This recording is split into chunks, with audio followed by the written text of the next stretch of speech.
언론을 향해 검찰의 애완견처럼 주는 정보를 받아서 열심히 왜곡 조작하고 있다는 이재명 대표. 이화영 전 경기 부지사에게 9년 6개월을 선고한 법원을 향해 희대의 조작 사건이라는 이재명 대표.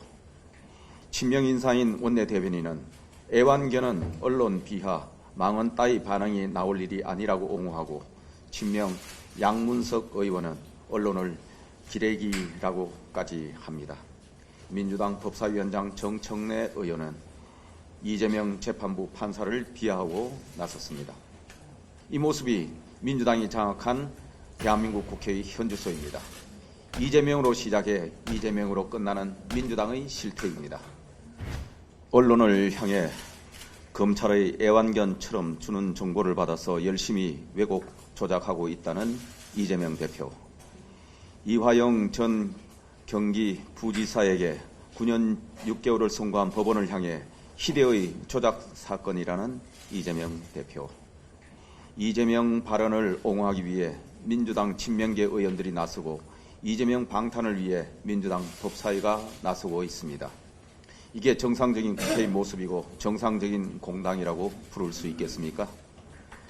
친명 인사인 원내대변인은 애완견은 언론 비하, 망언 따위 반응이 나올 일이 아니라고 옹호하고, 친명 양문석 의원은 언론을 기레기라고까지 합니다. 대장동 변호사 출신인 민주당 법사위 의원은 검찰이 일부러 이재명 대표를 기소했다고 우기고, 민주당 법사위원장 정청래 의원은 이재명 재판부 판사를 비하하고 나섰습니다. 이재명 지지자들은 판사 탄핵 운동을 벌이고, 친명계 의원들은 이재명 옹호에 나서고, 민주당 법사위는 사법부를 무력화시키고 있습니다. 이 모습이 민주당이 장악한 대한민국 국회의 현주소입니다. 이재명으로 시작해 이재명으로 끝나는 민주당의 실태입니다. 국회 원구성 협상도 마찬가지입니다.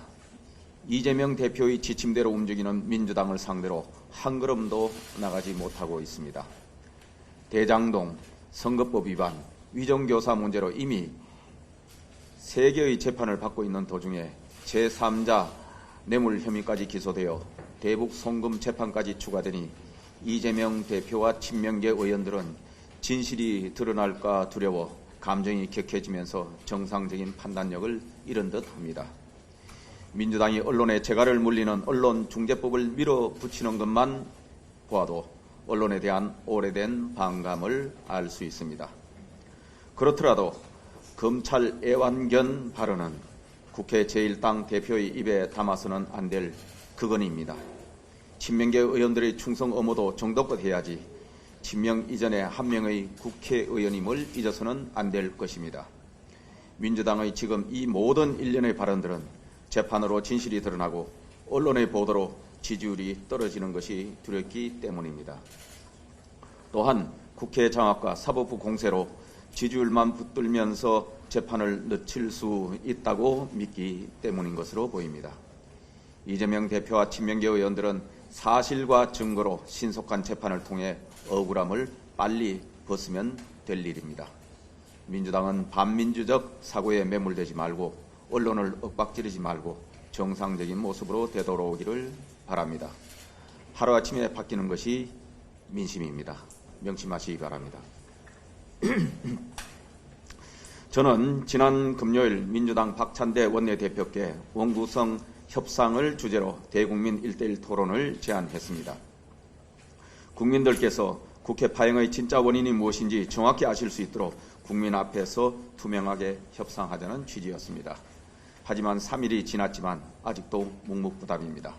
민주당이 작금의 유례없는 국회 운영에 있어서 떳떳하다면 토론을 회피할 이유가 없습니다.